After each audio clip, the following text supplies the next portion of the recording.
All right, I've got 2 o'clock on my clock, so we'll go ahead and get started today. Welcome, everyone. My name is Emily Bell, and I'm the Communications Coordinator for the Florida Wildflower Foundation.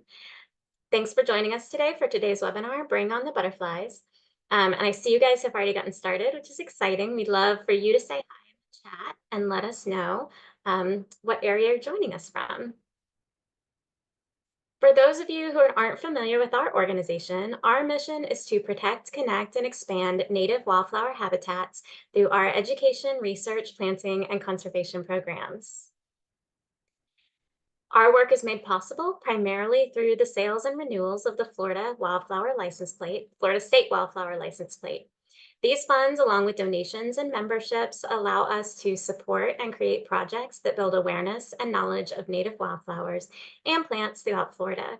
This year is special. We're celebrating 25 years of the license plate being on the road. And we just thank everybody who has gotten the plate so far, and we hope people will continue to support us in this beautiful way.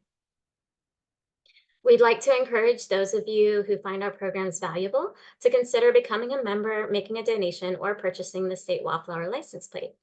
If you have the State Wildflower License Plate, you're eligible for a membership, so just let us know you have the tag and we'll get you set up in our database.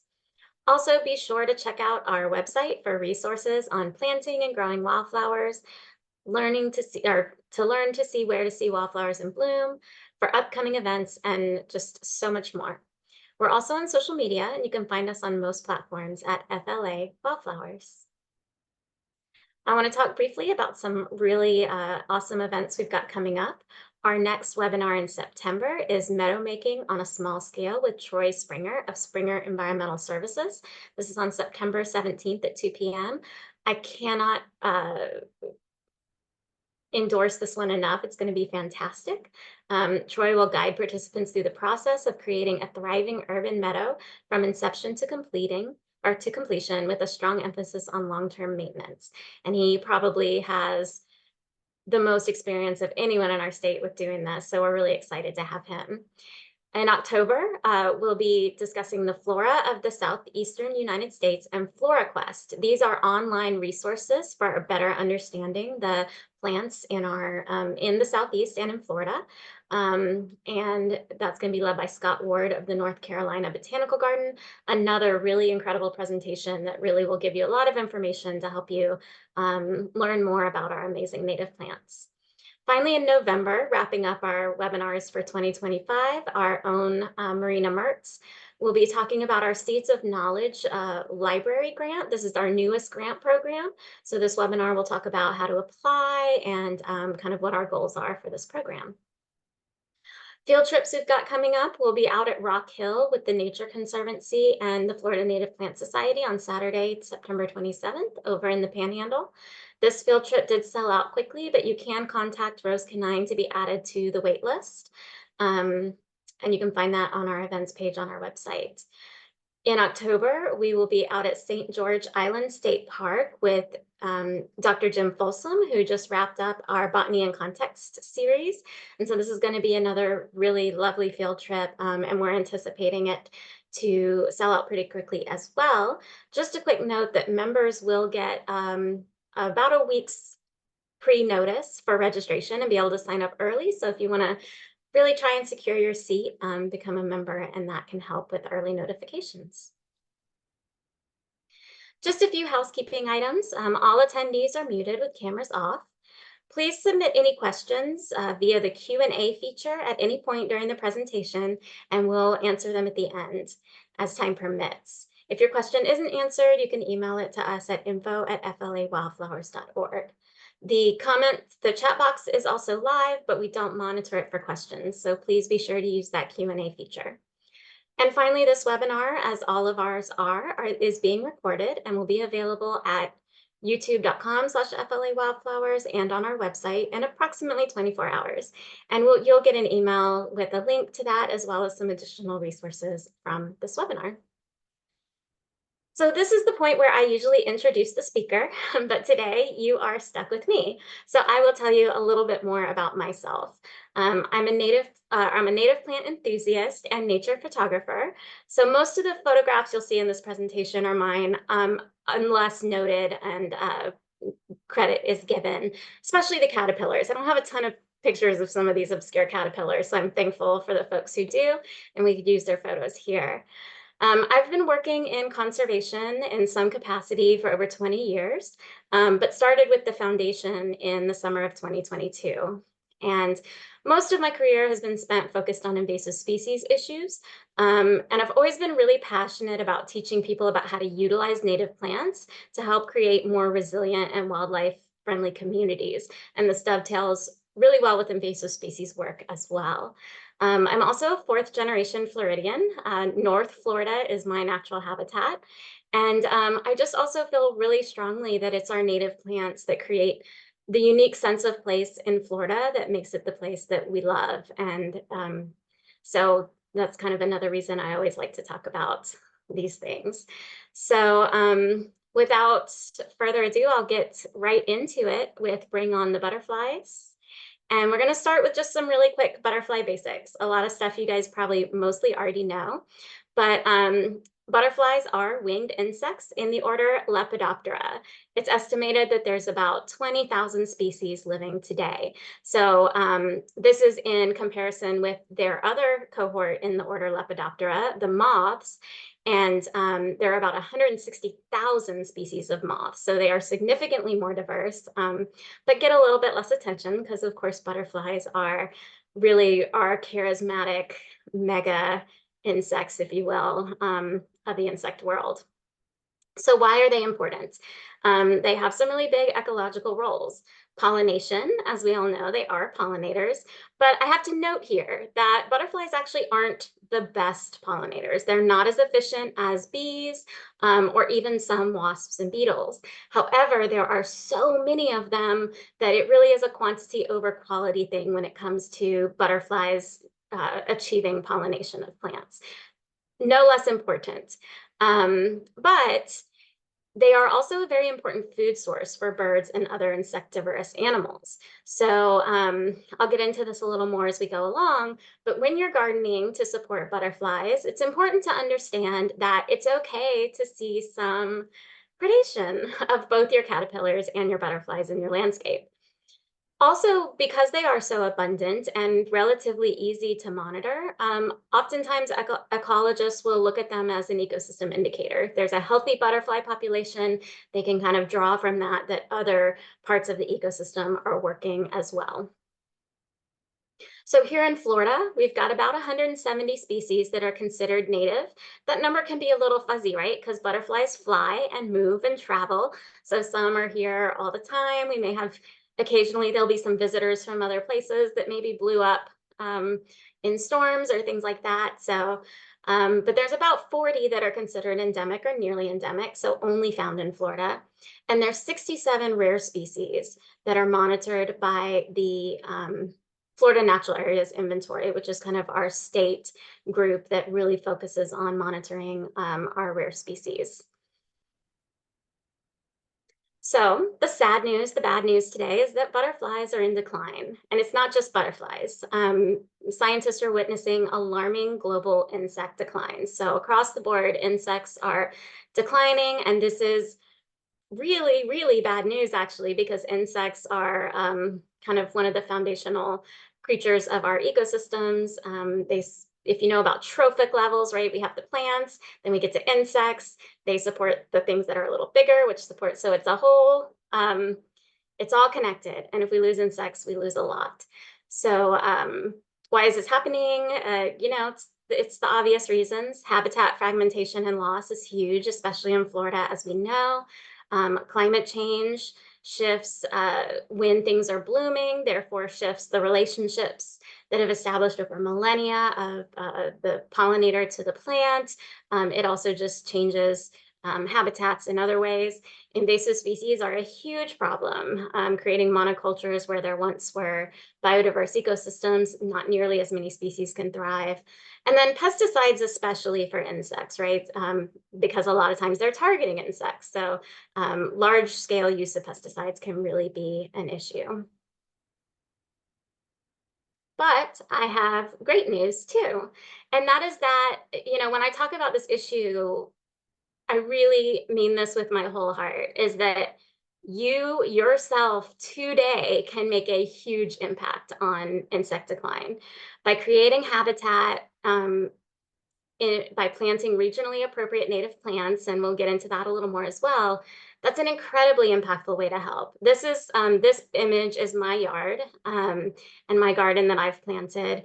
And when I started kind of really understanding native plants' roles in the ecosystem and really planting them and observing what happened and how alive my own landscape became, just constant humming of different wildlife activity.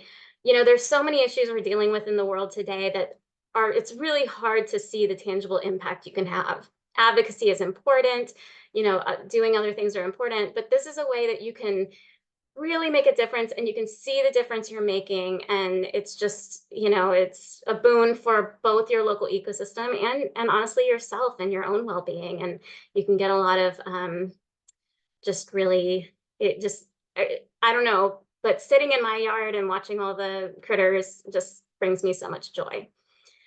So let's talk a little bit about what butterflies need. So talking specifically about creating this habitat. That regionally appropriate native plants part's popping up again. So, and again, I'll give a really specific example of this as we dive into the different butterfly species. But that's really important that you're planting the right plants in the right place. We've heard that, right? And that includes the plants that are native to your region.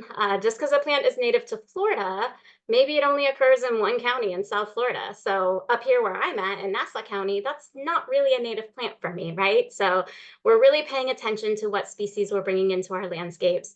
And we're bringing in species of different sizes and structures. So this is trees, shrubs, and wildflowers. And this is important because butterflies need a place to rest. They might need a place to get out of the hot sun and into the shade. Their caterpillars may be overwintering, so having places where that can occur, like brush piles and leaf litter, and leaving some of those natural features in your yard is really helpful. So for floral resources, you need nectar sources for adult butterflies, and you want to pay attention to having species that bloom throughout the season, right? So from spring through fall, when butterflies are most active. And in general, kind of the rule of thumb is that they're attracted to those really bright blooms, right? So it's good to have a mix of colors in your landscape as well. And then, of course, larval host plants for female butterflies to lay eggs on and to support the caterpillars.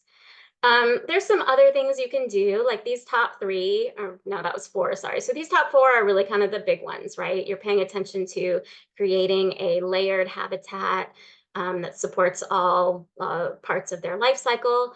But there are other frills you can throw in there, like a clean, consistent water source, a little dish that you keep clean, especially during times of drought, which we know we've been experiencing. Can be a nice little treat for them to hydrate and thermoregulate. I don't know if you've ever gone out into the garden after a first rain that maybe, after kind of a short drought and just seeing how everything comes out to drink up the water. You can really see wildlife respond to that. So that can be helpful. Now here I have to make a little side note, which is that I love giving this presentation about butterflies. I love butterflies. Who doesn't, right? But I feel like there are so many other critters that need our attention, and butterflies are a great gateway species, if you will. So I do have a few ulterior motives in this presentation, two of which are related to butterflies, but one of which is not, and that is that when you are providing this habitat for butterflies, you're going to support other pollinators and birds and other wildlife. And also reiterating that it's a natural and a sign of a healthy food web to see some predation on both butterflies and caterpillars. So for example, I get a lot of Gulf fritillaries and a lot of caterpillars, and I do see wasp predation on my caterpillars, but I have enough that I'm getting both butterflies and and feeding those wasp species. So I'm going to ask you to indulge me in one little boondoggle. I can get my slide to advance. And that is that I encourage you, while making habitat for butterflies, to make some new friends as well. So with the exception of the fly, the bee fly, all of these critters are from my own yard. So in creating this, native habitat with mostly regionally appropriate native plants, that top row is all different species of bees. And look how cute they are, right? I mean, those things are adorable. Wasps, I know that's a controversial one. I've had, gosh, maybe upwards of 10 different species of wasps I observed, paper wasps being the most common. I've never been stung by a wasp in my landscape. I fully understand issues with allergies, and there are certainly wasps that are more aggressive, but I really encourage you, again, as you're building this habitat, you're gonna run into other things, not just butterflies, so get to know them and understand, if there is sometimes a true issue that needs to be addressed, certainly discuss that with experts, but wasps are also important pollinators in parts of the habitat. I'm personally super obsessed with flies as well. So, yes, the yellow flies, and there's some really bitey ones out there, but there's also some really amazing, flies mimic almost every other type of little bug. So there's bee mimics, there's wasp mimics. They're so fascinating. And I just can't get over how cute the bee fly is. You'll also, hope if you're lucky, you'll see some native tree frogs, and some other critters like ambush bugs and spiders. So on your butterfly journey, I encourage you to, make some new friends and expand our love of critters beyond those charismatic ones. So kind of talking about how to create that habitat. Let us help you get started. So I mentioned earlier kind of what the foundation does. And one of the things we have is a huge library of resources to help you get started. So we have pamphlets like Attracting Butterflies. We have planting guides like this. We've got one on monarchs and milkweed. I'll get to that later.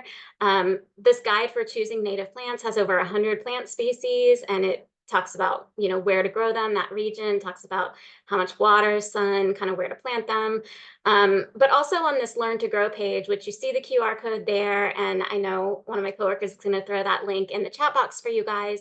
It also goes through all those steps of just creating the native plant garden. We've also got resources on growing from seed. And I wanted to mention here as well, and you'll find this on this Learn to Grow page, we often get questions about where to source plants, and we always highly recommend using the Florida Association of Native Nurseries Plant Real Florida website. There you can search by region or a specific plant and find nurseries, as well as native plant designers and landscapers.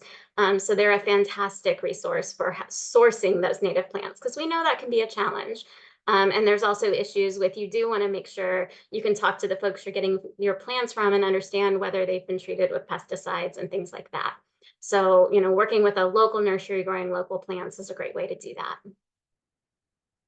So now we're going to dive in, and we're going to spend the rest of the time kind of talking about specific butterflies you can plant for related to their larval host. But before we get into that, I'm going to add a few more notes. So firstly, this slide kind of shares the foundation's ethos regarding creating habitat for butterflies and other pollinators. So essentially, we support a holistic approach to butterfly gardening, which means creating habitat through the use of regionally appropriate native plants and balancing the importance of nectar and larval sources. So I feel like oftentimes we get way too involved in the larval host plants and focus almost too much on those, and we forget about creating habitat and providing nectar.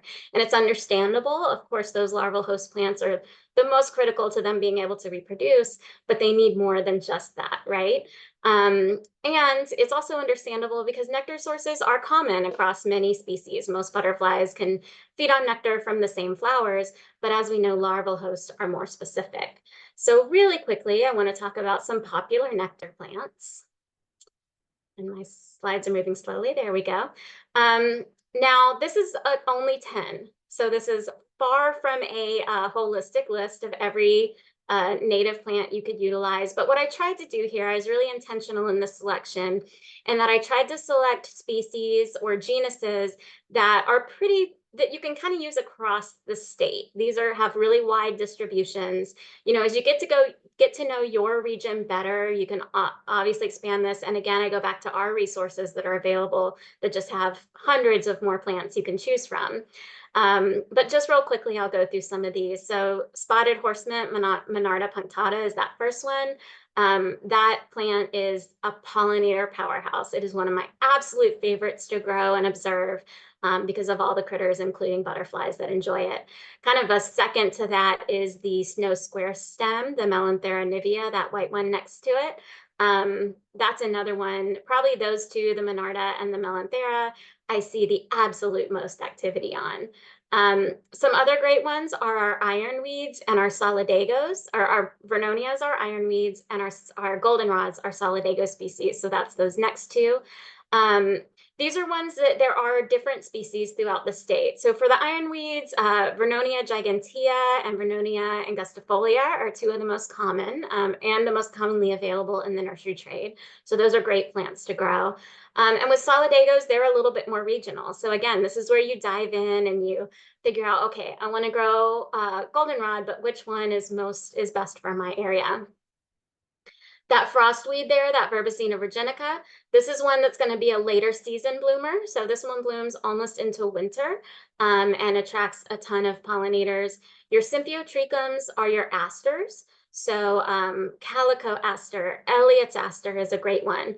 And again, I'm going to show you a resource in a moment that you can go to, type in a genus and have a list of all of them come up, and you can kind of see where they are to kind of get to know the ones that would be good for our region. Same thing with helianthus, right? Our sunflowers. So we've got dune sunflower. I live on the coast, so that's a no-brainer for me. But if you're not as coastal or you don't have as many helianthus, dune sunflowers, there's a helianthus for you, a sunflower for you, no matter where you live in the state. Salvia, of course, tropical sage is really popular.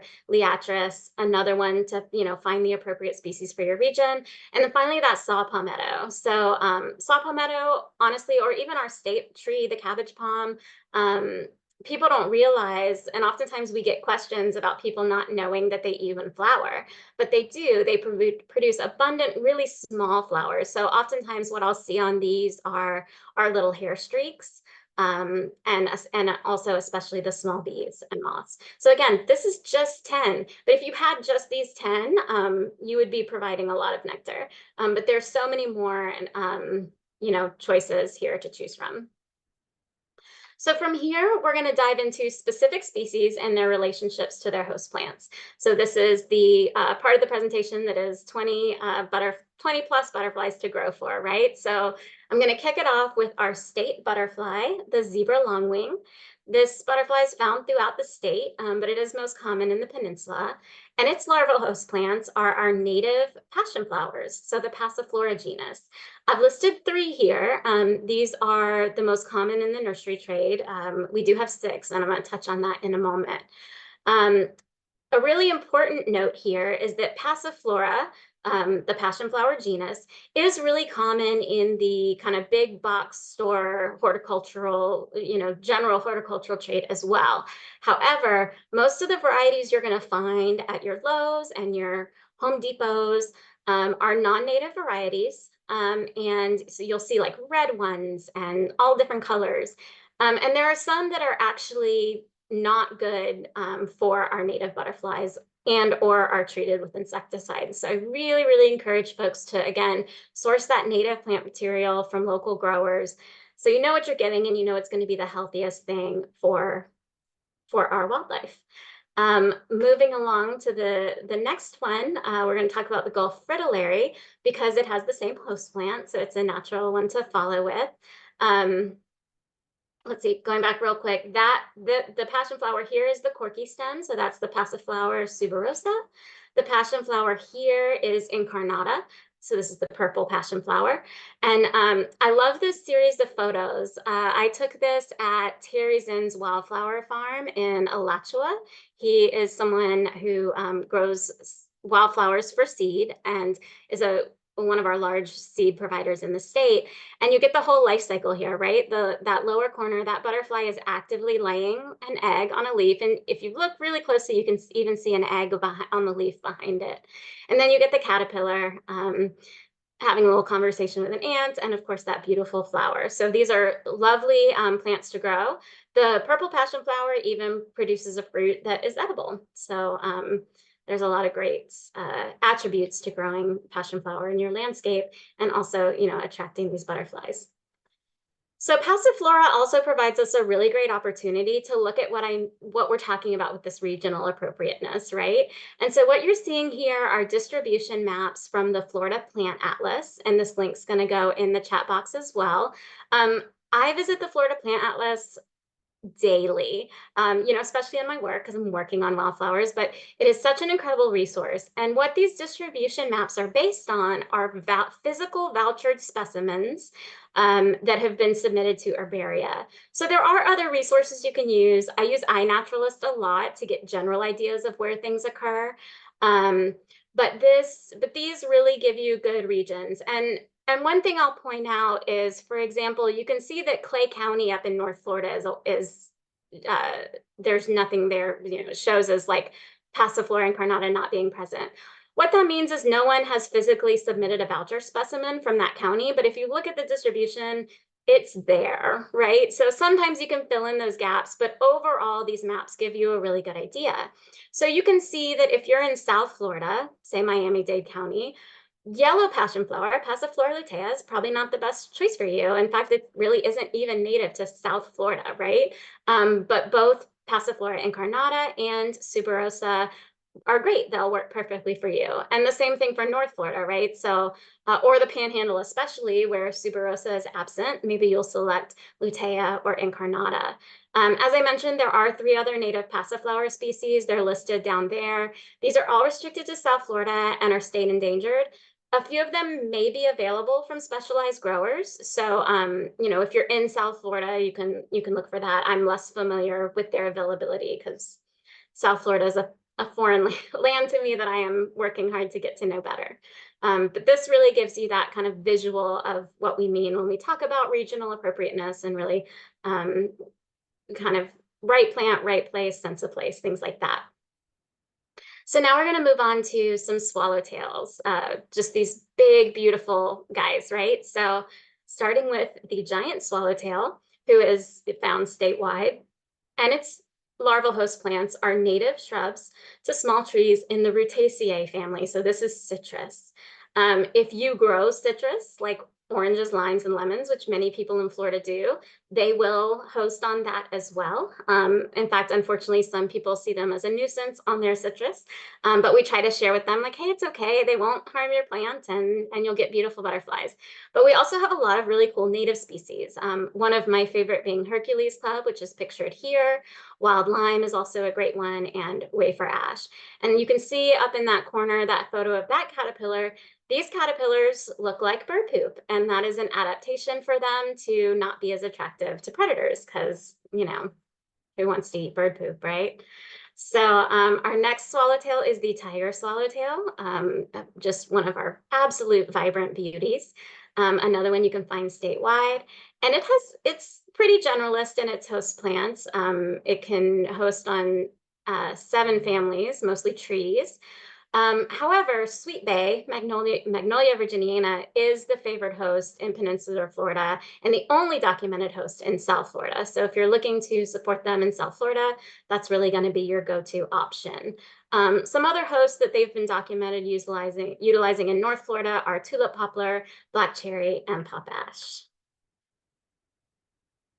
And then we have our lovely black swallowtail. This one is another statewide distribution, and it's going to go for herbaceous wildflowers and shrubs in the Apiaceae family. So this is carrot family. And again, this is another one where if you're growing in your garden food crop Apiaceae, they will host on those as well. So this is also where I said I had those ulterior motives. This is where my second one comes in. And that's because the host plants listed here are not ones you're generally going to seek out or are necessarily even available in the nursery trade, but they are ones that, especially if you live along a wetter corridor, will oftentimes pop up on their own.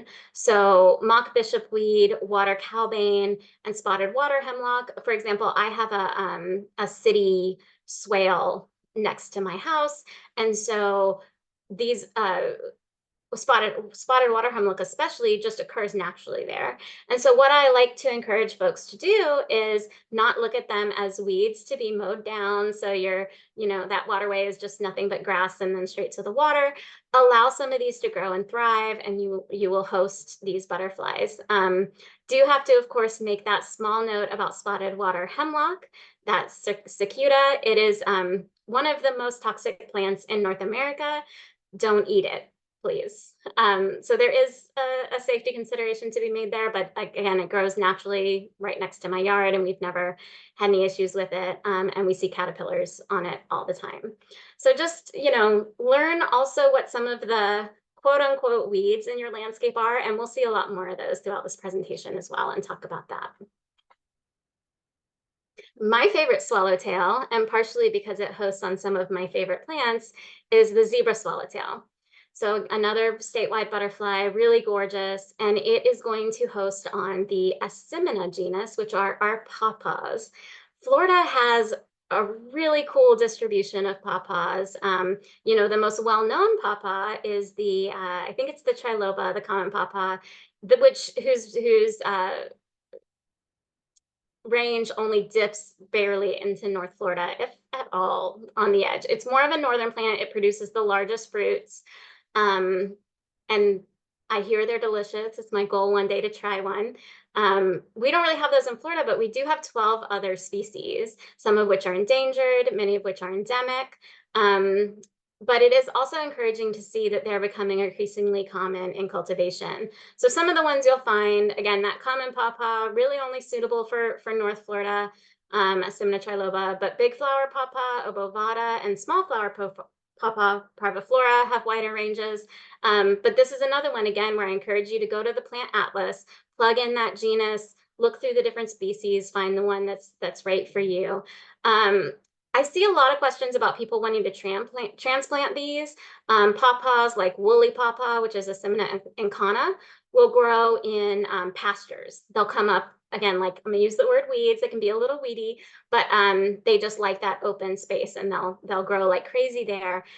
These plants are really hard to transplant because they have a deep taproot. So you can try, and if you can get enough of that taproot, sometimes you can be successful. But they're really cool plants, and they are becoming more commonly available. So it's really exciting to see both that, and then you get these beautiful butterflies along with them. The white peacock butterfly is statewide, but mostly more abundant in the peninsula. And it's going to host on plants like bacopa and frog fruit, Phyllonotiflora. So here's another example where it's encouraging that I would say both of these species, and there's another bacopa as well that's native to Florida, are getting more recognition in the nursery trade for being ground covers. So these are both low growing wildflowers that make really great ground covers. And so you can buy and plant them, but I will say in my own landscape, both bacopa and phylla volunteer themselves and are mixed in with the areas I have that are still grass. And so we leave them, and I have so many white peacocks in my landscape. So this is another case where you may already have these plants. The bacopa is going to be in a wetter environment, and the frog fruit will come up to a little drier environment. But if you see them, rejoice and let them mingle and keep them. And they also provide nectar for smaller butterflies. So the great southern white is a butterfly that's more uncommon in North Florida, but increases in its commonness into Central and South Florida. And it's another one that has those host plants that you're not necessarily going to seek out and plant, especially saltwort and coastal sea rocket. Saltwort's going to grow in the salt marsh. Coastal sea rocket is on the beach dune on the front of the dune, so I don't know that there's many people growing that commercially. But I want to highlight this Virginia pepperweed, the lepidium. And I should note here too that I fully am aware that I probably am butchering a lot of these Latin names. Latin is super important to make sure you're getting the right species, but for me, and I know many others, hard to pronounce, I give it a try anyway. So going with that Virginia pepperweed, that lepidium, this is another one that is a weed. It comes up all over yards, roadsides, and it's an early spring bloomer. So it's one of those first ones that are, it's an emerger. It's an early spring emerger. It'll come up. Get to know this plant and appreciate it for its wildlife value, and maybe let it hang out in the spring. You can mow it when it's done, you know, when it's going to seed, you can mow it down, but a good one to know and recognize that maybe, you know, free plants that support butterflies coming up all on their own. So we're going to talk about a few different sulfurs now that have common host plants. The cloudless sulfur is going to especially prefer, it's going to host on Fabaceae, so that's the pea family, Fabaceae, with a special preference for the Chamaecristas and the Sennas. So some of the most common there is the partridge pea, Chamaecrista fasciculata. I think that's a statewide distribution, so just you can plant that just about anywhere you are. Same with the nicotans. I think that has a pretty wide distribution as well. When you get into your privet senna and your Chapman's wild senna, you're getting into a little more central and South Florida distribution, but still really good options. Another note of caution here, similar to the Passiflora, is that there are non-native species of senna sold commercially, primarily Senna pendula, which is actually a Category 1 invasive plant and should be avoided. So keep an eye out for that. I don't deal with that much because we don't have those this far north. So I'm not as familiar with that species, but be aware if you are in that region where you might want to plant that one. So we've got this other sulfur, the sleepy orange. And again, it's going to have those same host plants. So it's going to look for those partridge peas and privets. So going back real quick, the plant pictured here is the partridge pea, the Chamaecrista fasciculata. And then this one with those kind of smaller, less open flowers is the Chamaecrista nicotans. The little metal mark, this is a really interesting butterfly that I've only observed a few times, but it's so beautiful. It can be found statewide. It's a pretty, it's kind of a generalist for plants in the Asteraceae family. So our asters, our sunflowers, things like that. But it seems to have a preference for the purple and yellow thistles. So another kind of underappreciated, again, not one widely available in the nursery trade, but they really do come up in disturbed areas. And if you get thistle in your yard, like, you're lucky, man. It's such a cool plant, and the flowers are such a phenomenal nectar source. I know it's spiky, but it's such a cool plant. So let's learn to appreciate our spiky friends, the thistles. Climbing hempvine is a vine, Macania scandens. It's a lovely herbaceous vine. And then the vanilla leaf, the Carphophorus odoratissimus, is another good option for these guys. Phaon crescents. So these are some of we're getting into some smaller butterflies now. These are very abundant throughout the state. And one of its favorite larval hosts is going to be that frog fruit that we discussed earlier, right? So here's the flowers on that frog fruit. This is one of my favorite native plants. And like I said, it comes up abundantly naturally for me. I never even had to buy it. Totally free, just growing in my yard, supporting butterflies. Those flowers are also a nectar source for small butterflies. I especially see like the little Serenius blues on them as frequent visitors. The red admiral is a beautiful, dainty butterfly that's going to host on native plants in the Urataceae family, so the nettle family. So here we go again. I'm beating a dead horse at this point, but this is another weed, guys. This common host and common kind of weedy plant is the Florida pellitory. Another one that just pops up in my own yard in many landscapes. It's not that classically attractive, right? I actually think it's a lovely little, it's pretty low growing. It's kind of light green, and that box those are the flowers, right? So in that box with the foliage. So yes, it's not showy, but if it's growing in your yard naturally, you don't have to let it run rampant, but if you can leave, a little section of it for the benefit of those insects, then what harm? And again, it's a free resource to you. The common buckeye. I love this one. I mean, just look how stunning that butterfly is. And I think it's so funny that they decided to name it the common buckeye because I'm sorry, there's nothing common about that butterfly. Those big eye spots to scare away the predators. It's just lovely. So this one, again, has a few different options here. That frog fruit it will host on. It will also host on twin flowers. So your Dioscoristes. I'm butchered that one. But your twin flowers, these are other really good ground cover alternatives. They're low growing. There's a kind of a dry one, which is this oblongifolia here. There's one that does better in wetter conditions. I'm spacing on that one, but it's the same genus. Toadflax is another one that is one of those little early spring weeds that will come up in your landscape. And then the false foxgloves, the Agolinus. I don't know that Agolinus is widely available in the nursery trade, but it is the one I see the most buckeye caterpillars on out in the field, like out in the woods. There's a lot of Agolinus is pretty widely distributed. We have a lot of different species in Florida, but man, they really, really like that one. The long-tailed skipper, this is a really common one, a beautiful butterfly. Almost looks like a moth. It's got some of those fuzzier characteristics that we often attribute to moths, but it's going to host on, again, legumes, the pea family, Fabaceae plants. A few good options for the landscape are the American wisteria. So it will host on those non-native species, which they are invasive, but I've really noticed that American wisteria is becoming more widely available. This is a plant from my own yard that I got from the Florida Museum's sale.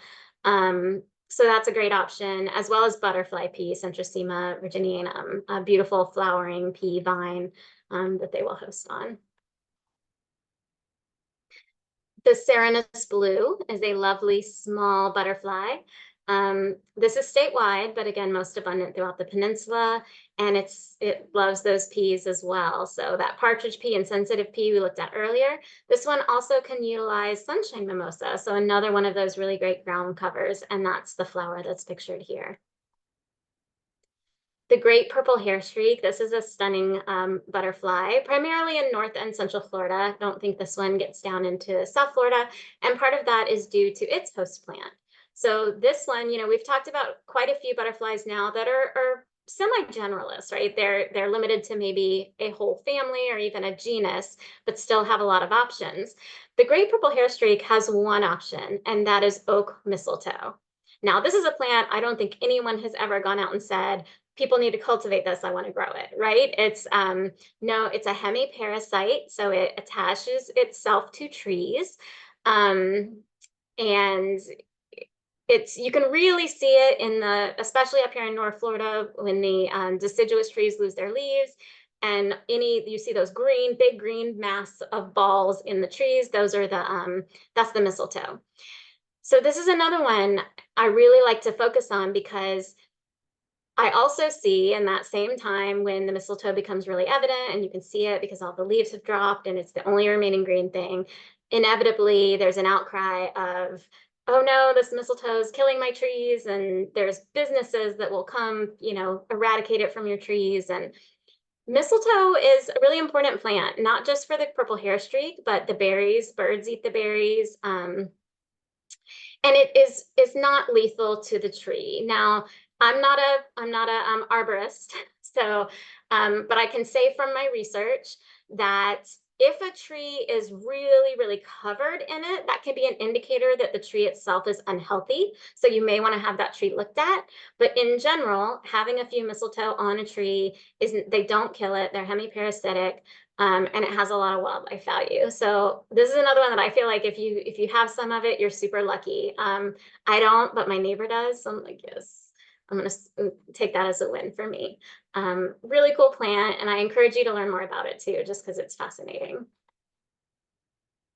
The red-banded hair streak is statewide in distribution, and it's going to host on some of our shrubbier plants like wax myrtle, winged sumac, and oak species. So this is where, we go back to that what do butterflies need, and we talked about native plants of different sizes and shapes.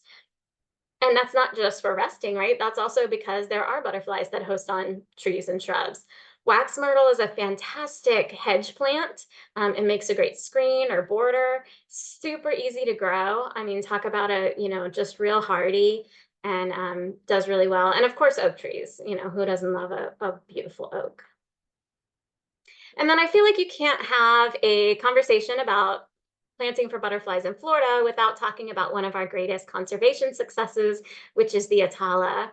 Now, this is one that is on my bucket list to photograph because I don't live in an area where it's native, so we don't see them.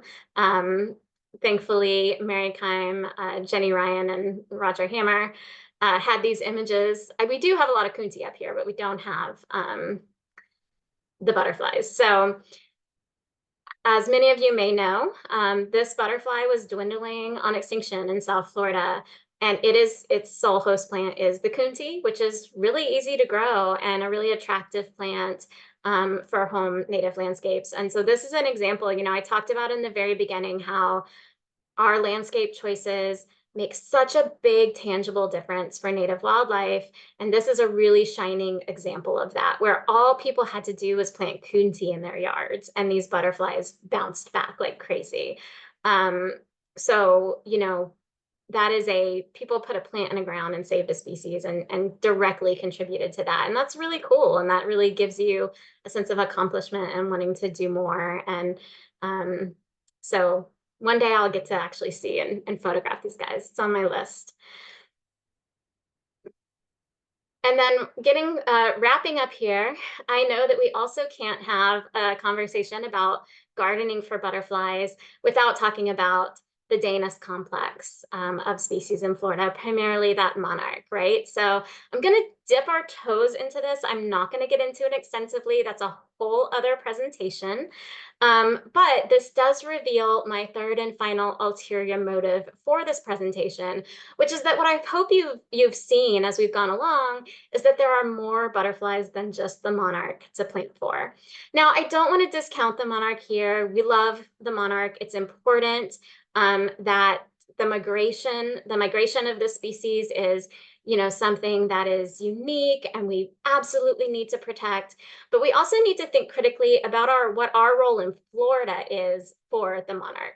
So briefly, before I dive more into that, I do want to talk about its cousins, the queen butterfly and the soldier butterfly. So the queen can be found statewide and the soldier is going to be found in Central and South Florida. These are in the same genus as the monarch, and they have the same host plant. So when you're looking at planting plants in that family, the Apocynaceae, the dogbanes, you're going to support more than just the monarch, right? And their preference is primarily towards the genus Asclepias, which are milkweeds. So to dip in a little to this really weighty topic of monarchs in Florida, a little bit about their population dynamics. So here, the top picture is a map from the Xerces Society of the migrations. So we have two distinct migrations in the US. We have the Western and the Eastern. And so we would be a part of that Eastern area. The majority of Florida isn't in that major Eastern flyway, right? They're coming from Mexico and they're going up into the Midwest and out that way, and then they're coming back down. Some butterflies do come into Florida, and parts of North Florida do fall in the spring breeding range of those migratory populations. They have observed that some migrants kind of veer off into Florida instead of going down into Mexico. And it's unclear where those butterflies end up. Some certainly join the non-migratory population in South Florida. Some may go back across the Gulf of Mexico and meet back up. Others may go into the Caribbean. So there's still also a lot of research and a lot of questions about what monarchs are doing in Florida. Although we do know we have that non-migratory population in South Florida. We also know that that population is growing, in large part due to the widespread planting of this non-native milkweed, tropical milkweed, Asclepias curcivica. And that, along with rearing en masse, have caused health problems. So the map you see underneath that distribution map, or that migration map, is a map of the parasitic loads of OE. I'm not going to try to say what OE stands for. Again, there's a whole nother presentation for this. And you can see how heavily loaded Florida, how unhealthy those butterflies are. And so at the end of this, which I'm very close to, I'm going to share a resource that you can find more information on. And again, I want to encourage folks, planting native milkweed that is commercially available is great. It's not just for monarchs, right? It's for its cousins, it's for other insects that use them for pollen. They're great plants. But I feel like sometimes we get so focused in on monarchs that we forget about all these other wonderful species that we need to support and plant for. And so I really hope that's come across in this presentation as well. So I just want to wrap up by reiterating that butterfly ethos that we're hoping to instill through this presentation, which is that taking a holistic approach by creating habitat with regionally appropriate native plants and balancing nectar and larval sources is not only going to support butterflies, but it's going to create and support more resilient populations of all native insects in your area, and also help your nearby habitats. If you're near a green area or a greenway or a state park or anything, what you do in your own landscape certainly makes a difference. And then providing that butterfly habitat is going to bring other pollinators, and I certainly hope you'll be open to making friends with them as well. So for more information, everything you just saw in this presentation is available as a web page called Bring on the Butterflies. And these links are going to get in your chat, in the chat box as well. So everything we just walked through, if you're like, oh, what was that one butterfly that looked cool? You can go to this page. There's a lot of hyperlinks there, so you can hyperlink to a lot of the plants we talked about and find more information. So definitely that's a great resource. And again, we have a whole page on monarchs and milkweed that breaks down the health issues with the non-native milkweed, as well as the captive rearing.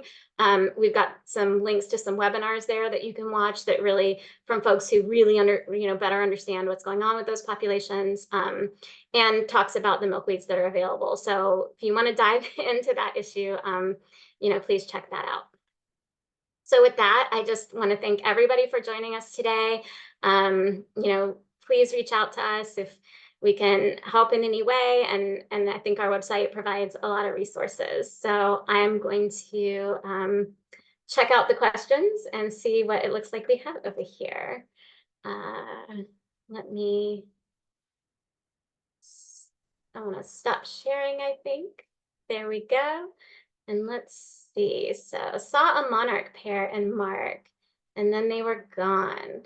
So I'm not sure where you're located, Monique. Saw them in March and April, a few days. Absolutely. Weather, migration, predation, there's so many things that could impact, them being in one area and moving around. So it's hard to know kind of what specifically impacted there.